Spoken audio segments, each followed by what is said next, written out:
Buena tarde para todos. Bienvenidos a la sesión que tenemos programada para el día de hoy, correspondiente a la formación Cuentas Contables.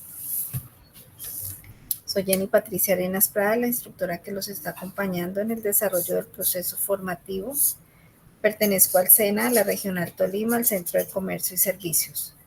De acuerdo a nuestro cronograma de actividades, hoy es el desarrollo de la sesión correspondiente a la actividad 4 de la formación Cuentas Contables. De igual manera, recordarles que si tienen alguna evidencia pendiente, alguna actividad por presentar, todos los enlaces estarán habilitados hasta el día lunes 7 de julio, fecha en la cual daremos por finalizada la formación. El día 8 se inicia el proceso de alistamiento para el cierre y el día 9 de julio se realiza el cierre de la formación, donde se evalúan los resultados de aprendizaje de cada uno de los aprendices. El aprendiz que aprueba la formación es el que envía la totalidad de las evidencias, su estado final será aprobado, se expedirá su certificado siempre y cuando se haya realizado el envío de la copia del documento de identidad. Es un requisito indispensable para el proceso de certificación. El aprendiz que ingresó a la plataforma presentó alguna de las evidencias, pero no las completó. Su estado final será no aprobado. Y el aprendiz que ingresó a la plataforma, pero no participó o nunca ingresó a la plataforma Sayuna, su estado final será cancelado, ingresó, no participó, o cancelado, nunca ingresó. De igual manera, pues como todos los enlaces están habilitados hasta el 7, si aún tienen evidencias pendientes por enviar de las actividades iniciales 1, 2, 3, todos se encuentran disponibles, todos permiten envíos de manera tardía.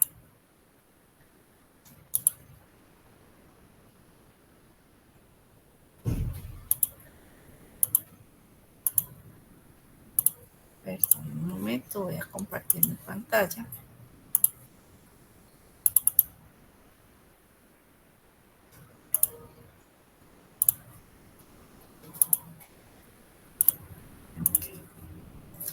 Listo, la actividad 4 está dispuesta a partir del 1 de julio.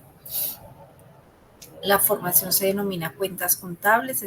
Son los ID de las dos fichas en las cuales se encuentra cada uno de ustedes. Solamente se encuentran registrados en una de las dos fichas. Hoy es julio 2 de 2025. Soy Jenny Patricia Arenas Prada y este es mi número de contacto. Como agenda de la sesión tenemos un saludo de bienvenida, la explicación del componente formativo de la actividad 4, evidencias de la actividad 4, aclaración de dudas, preguntas, inquietudes, conclusiones y cierre. Para la actividad 4, entonces tenemos la competencia asociada a la formación cuentas contables, que se denomina generar información contable, financiera y fiscal, según normas legales y políticas organizacionales. El resultado de aprendizaje dispuesto para la actividad 4 se denomina desarrollar un registro contable de una entidad en su actividad financiera de acuerdo con las normas vigentes. La actividad 4 está dispuesta de acuerdo al cronograma de actividades del 1 de julio al 7 de julio. En el componente formativo, entonces, encontramos que se denomina registros contables. Como contenido temático encontramos la partida doble, asientos contables. Cuando nos referimos a los asientos contables, entonces encontramos asiento simple y asiento compuesto, ejercicios de aplicación de gastos pagados por anticipado, ingresos, gastos causados por pagar, ingresos recibidos por anticipado, cómo se debe realizar la comprobación de los saldos y a qué hace referencia cuando mencionamos la ecuación patrimonial.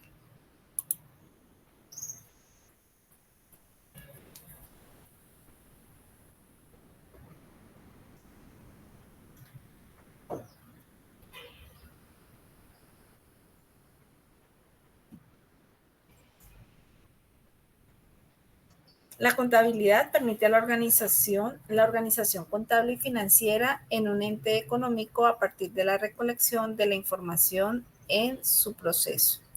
Al identificar las cuentas contables en su clasificación real y nominal y de resultado, posibilita el aprendizaje de un conocimiento dirigido hacia el desarrollo de los registros contables, teniendo en cuenta el concepto de partida doble para la aplicación en los ejercicios prácticos.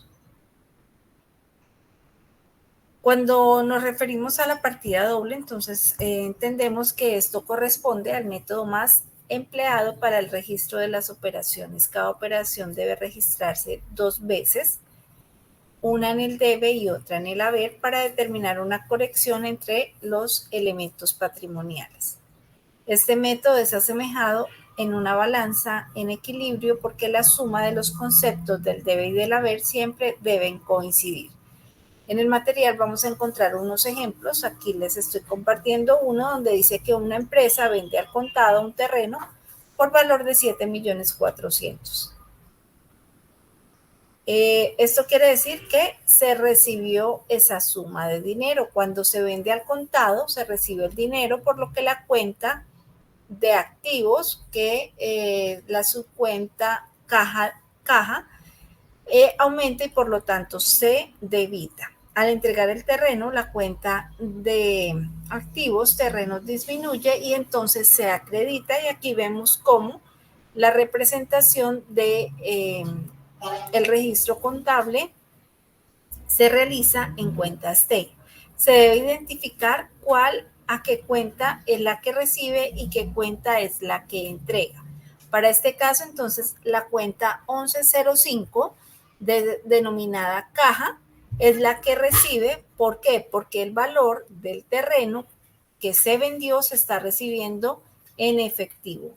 Si nos entregaran de pronto un cheque por ese valor, entonces no iría directamente a la caja, sino que debería ir a la cuenta de bancos. Entonces la ingresamos a la cuenta de bancos. Para este caso nos está diciendo que se pagó de contado. Entonces recibimos el valor de 7.400.000 y ¿qué se debe hacer? Se debe sacar ese valor que corresponde al valor de terrenos y se acredita el valor de 7.400.000 y de esa manera realizamos un registro contable en cuentas T donde solamente se afectan 2 cuentas, una que recibe y otra que entrega. Eso se denomina un asiento simple. ¿Por qué? Porque solamente intervienen 2 cuentas, una que recibe y otra que entrega, y si sacamos los subtotales de cada una de las cuentas, pues nos va a dar una balanza donde nos indica que el mismo valor está registrado en el debe y el mismo valor en el haber. Otro ejemplo, una empresa realiza una compra de mercancía a crédito por valor de 900.000 pesos. La cuenta de costos se denomina compra de mercancías, aumenta y por lo tanto se debita. Cuando se recibe la mercancía se debe pagar por su valor, pero como fue comprada a crédito, las deudas aumentan, por lo que la cuenta del pasivo llamada proveedores nacionales se acredita. Entonces aquí, ¿qué estamos haciendo? Es una compra de mercancías, entonces recibimos esa mercancía por valor de 900.000 pesos y va al valor del debe. Y tenemos una cuenta por pagar de proveedores nacionales por valor de 900.000 pesos. A diferencia de la contabilización o el registro anterior, que nos indicaban que recibimos el valor por el valor del terreno, los 7.400.000 pesos en efectivo, aquí lo que estamos haciendo es que se está creando una obligación de pagar a unos proveedores un valor de una mercancía que ya nos entregaron, pero que nosotros tenemos el compromiso de pagar. Entonces, con los ejemplos se evidencia el principio de la partida doble, según el cual si se debita en una cuenta por valor cualquiera, es necesario acreditar otra u otras por igual valor, lo que significa que en cualquier asiento contable la suma de los débitos debe ser igual a la suma de los créditos. En estos ejemplos sencillos, entonces solamente vemos que se está aplicando un asiento simple porque intervienen una cuenta que recibe y una cuenta que entrega. Cuando hablamos de asientos contables, ¿qué es un asiento contable? Un asiento contable es el registro de las operaciones mercantiles en los comprobantes y libros de contabilidad, y allí existen dos tipos de asientos contables. Encontramos un asiento simple y un asiento compuesto. Cuando hablamos del asiento simple, este registro se presenta cuando solo son afectadas dos cuentas, una en el débito y una en el crédito, como vimos los dos ejemplos al inicio de la partida doble. Otro ejemplo de asiento simple, entonces se compra el contado con cheque, un teléfono para uso de la empresa por valor de 300,000 pesos. Las cuentas afectadas son equipo de computación y comunicación, que es una cuenta del activo que por aumentar se debita, y la cuenta de bancos, que es una cuenta del activo que por disminuir se acredita, que me indica este registro contable, que estamos comprando un equipo de computación y comunicación por valor de 300,000 pesos, pero que lo estamos pagando con un cheque, para saber que si giramos un cheque es el valor debe salir de bancos. Por el contrario, si pagáramos el valor del teléfono en efectivo, pues estaríamos diciendo que el registro iría a caja y sacaríamos el valor de los 300,000 pesos. Cuando nos referimos al tema de partida doble, entonces corresponde al método más empleado para el registro de operaciones. Cada operación debe registrarse dos veces, una en el debe y otra en el haber, para determinar una conexión entre los elementos patrimoniales. Este asiento es asemejado con una balanza, o sea, este método, en el equilibrio, porque la suma de los conceptos del debe y del haber siempre deben coincidir. Entonces volvemos a ver el ejemplo que vimos anteriormente. Cuando hablamos de asiento compuesto, entonces se presenta cuando el registro contable se afectan más de dos cuentas, y puede ser una cuenta deudora y dos o más cuentas acreedoras, o dos o más cuentas deudoras y una acreedora. Una empresa vende mercancías por valor de 820,000 pesos, se reciben 200,000 de contado y el saldo a crédito. Entonces aquí vemos cuáles son aquí vamos a hacer el registro en tres cuentas diferentes. ¿Por qué? Porque la que se vendió en mercancía fueron los 820,000 pesos, van directamente al comercio al por mayor y al por menor, va a un registro de 820,000 en el haber. Pero me está indicando que de ese valor, 820,000 pesos, solamente me pagaron de contado 200,000 pesos. Ese valor de 200,000 pesos son los que entran a mi caja. Y me está diciendo que el saldo queda con un valor, queda un crédito pendiente por 620,000 pesos. Entonces esto va a una cuenta que se denomina clientes. Para registrar las operaciones mercantiles en los comprobantes y libros de contabilidad, se cambia la estructura de la cuenta T por los asientos de diario de forma horizontal, y es así como se representan en el comprobante y libros de contabilidad. De esta manera, entonces se puede hacer el registro en cuentas T, pero cuando ya se va a registrar en el comprobante de contabilidad se debe presentar de esta manera. Siempre se debe identificar el código y el nombre de la cuenta. Para poder hacer el registro, siempre se debe identificar. Es por ello que se creó el Plan Único de Cuentas. El Plan Único de Cuentas, la función es darle nombre a cada uno de esos elementos que componen las cuentas del activo, del pasivo, del patrimonio, y para que de esa manera se puedan identificar. Cada cuenta tiene un código. A esos códigos que existen de la cuenta mayor se pueden crear subcuentas. Por ejemplo, para el caso de los bancos, si yo tengo 2 bancos, 3 bancos, 4 bancos, pues voy a colocar el código del banco, que sería la 1110, como el código de la cuenta mayor, y ahí puedo crear 111001, Banco Pepito Pérez. 02, el nombre del banco, y así de esa manera voy a tener la información de manera más detallada y voy a ir adecuando ese plan único de cuentas de manera general se adecua de manera particular al desempeño o al desarrollo de la empresa. Entonces, de esta manera se pueden también realizar los registros contables. Asimismo, es importante reconocer que el proceso para registrar correctamente una operación mercantil en la contabilidad requiere identificar las cuentas que se afectan según el tipo de transacción y determinar la cuenta que se debita y la cuenta que se acredita.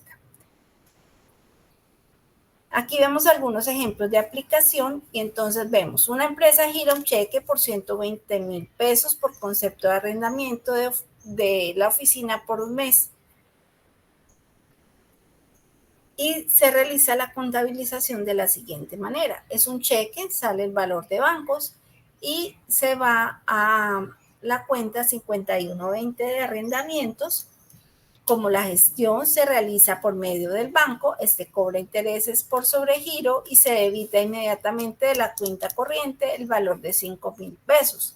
¿Esto a qué corresponde? A la cuenta 5305, financieros, gastos financieros por valor de 5,000 pesos y sale de la cuenta de bancos.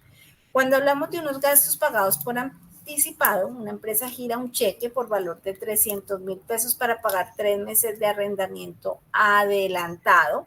Esto hace referencia a unos gastos pagados por anticipado y el valor pues se saca de los bancos. Una empresa obtiene honorarios por valor de 180,000 pesos por asistencia técnica. Aquí, para este ejemplo, se recibe los 180,000 pesos en caja, que también se pueden recibir en bancos directamente, y se afecta la cuenta honorarios 4230, que corresponde a los 180,000 pesos. Los gastos causados por pagar al finalizar el mes, una empresa debe servicios generales públicos correspondientes a un mes por valor de 185,450. Entonces, ¿qué registro se realiza ahí? A la cuenta 5135 servicios contra costos y gastos por pagar, porque es un valor que aún no se ha pagado, pero que se debe registrar. Son unos gastos causados por pagar. Unos ingresos recibidos por anticipado. Una empresa recibe 90,000 pesos por concepto de intereses anticipados. Es un valor que ingresa a caja y va contra la cuenta ingresos recibidos por anticipado. Para realizar la comprobación de saldos, al terminar el registro de asientos contables, se debe comprobar la aplicación de la partida doble. Todo esto se debe, en primer lugar, desarrollar en el ejercicio en una sola cuenta T al final.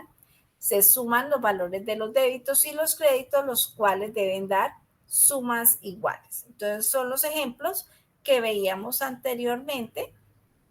Aquí lo que se está realizando es un balance de comprobación.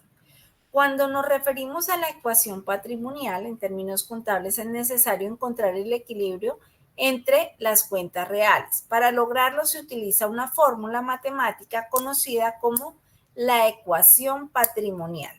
La ecuación patrimonial solamente se aplica al balance general y es allí donde nos indica que si tomamos la sumatoria de los activos, esta debe ser igual a la sumatoria del pasivo más el patrimonio. Si tomamos la sumatoria del pasivo, esta debe ser igual al valor del activo menos el valor del patrimonio, o sea, la sumatoria. Y si tomamos el patrimonio, el total del patrimonio debe ser igual al valor total del activo menos el valor total del pasivo. Y de esa manera es como se cumple la ecuación patrimonial.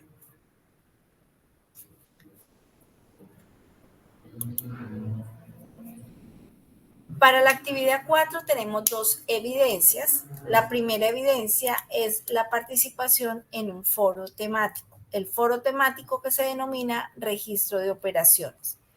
¿Cómo se participa en el foro temático? Se participa de la misma manera como se participa en foro social, foro de dudas, se participa de la misma manera. Lo importante es que para participar se debe dar respuesta al siguiente interrogante. ¿Por qué es esencial el registro de operaciones diarias en una entidad? De acuerdo a lo que ustedes han revisado en el material de formación, pueden apoyarse en contenidos adicionales que encuentren en línea, dar respuesta a por qué es esencial el registro de las operaciones diarias en una entidad. Si ustedes consideran que se deben hacer de manera diaria o en qué beneficia que se realicen el registro de esas operaciones sea diario y no mes a mes, y no semana a semana o año a año. ¿En qué beneficia que se realicen esos registros?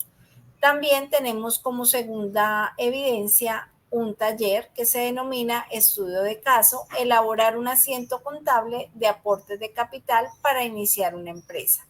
Entonces, ¿qué nos pide esta actividad? El presente caso es una representación de un hecho casual que representa una oportunidad de análisis, por ello se espera que lo realice. Entonces, el caso es, se reúnen tres amigos para definir la configuración de una idea de negocio que debe materializarse en la constitución de una empresa. Sin duda alguna, cada uno de ellos está dispuesto a aportar desde sus conocimientos, sus ahorros y experiencia a la constitución de la empresa. Harold Bedoya, el primer socio emprendedor, desea aportar 3 millones de pesos en efectivo para la constitución de la empresa, a lo que se suma Laura Cortés, quien decide aportar desde su experiencia y capital humano todo su conocimiento como abogada laboral a la constitución de la empresa. Decidió no cobrarle a la empresa durante el primer año sus honorarios mensuales por valor de 3.200.000 pesos luego de la constitución de la empresa. Finalmente, Julián Domínguez aporta 12 millones de pesos representados en maquinaria y equipos de cómputo y oficina para el funcionamiento de la empresa. Teniendo en cuenta lo anterior, usted como aprendiz deberá calcular la totalidad de los aportes, tangibles e intangibles como de capital, para la constitución de la empresa y registrar debidamente el asiento contable de constitución de dicha organización. Entonces debemos identificar primero cuáles son los tres socios y cada uno que aporta. Entonces Harold Bedoya nos indica que su aporte son 3 millones de pesos en efectivo. Laura Cortés, su aporte son los 3.200.000 pesos que se cobran como que hacen parte de los honorarios. El valor, pues por los 12 meses, eso está representado en los honorarios de 38.400.000 pesos, que son los honorarios de un año que no va a cobrar. Y Julián Domínguez hace un aporte de 12 millones que está representado en maquinaria y equipos de cómputo y oficina. De esta manera podemos realizar la actividad. Podemos identificar cuáles son los aportes tangibles y los aportes intangibles. Los aportes tangibles, entonces encontramos los 3 millones de pesos, que es el valor que entrega Harold Bedoya. La maquinaria y equipo, que está representado en los 12 millones de pesos que Julián Domínguez aporta, y esto nos indica que el valor de 15 millones es lo que va a aportes sociales. Cuando hablamos de aportes intangibles, tenemos unos gastos pagados por anticipado por valor de 38.400.000 pesos que están representados también en aportes sociales. Y de esta manera se puede realizar la actividad dispuesta como taller de la actividad 4. De igual manera, pues es recordarles la importancia de enviar la copia del documento de identidad, participar en la totalidad de las actividades y aprobar la totalidad de las actividades. El plazo máximo para el desarrollo de actividades va a ser el 7 de julio. Si ustedes ingresan en calificaciones, recuerden que si encuentran el espacio en blanco, quiere decir que la actividad aún no se ha presentado. Si aparece la letra D, quiere decir que la actividad no fue aprobada. Y si aparece la letra A, quiere decir que la actividad fue aprobada y no se debe volver a presentar. Esta es la ruta sugerida de la familia de contabilidad y finanzas. Si están interesados en realizar alguna de estas formaciones, con mucho gusto me pueden escribir y les colaboro con algunos enlaces que tenemos disponibles como ofertas de centro. De igual manera, esta es la información que yo tengo para el día de hoy. Voy a dejar de compartir mi pantalla. Recordar que una vez se realice el cierre de la formación, los certificados estarán disponibles más o menos a partir del 31 de julio. Recuerden que el proceso de certificación es un proceso que realiza el área de gestión académica, es un proceso administrativo que requiere unos días, un tiempo para que se realice la verificación de la información allí registrada, se verifique que los nombres, apellidos y todo se encuentra correctamente, porque una vez se generan certificados no se pueden realizar modificaciones a los mismos. Entonces, el proceso de certificación, más o menos, quienes se certifiquen a partir del 31 de julio podrán realizar la descarga del certificado. Esta es la información que tengo para el día de hoy. Buena tarde para todos y muchas gracias.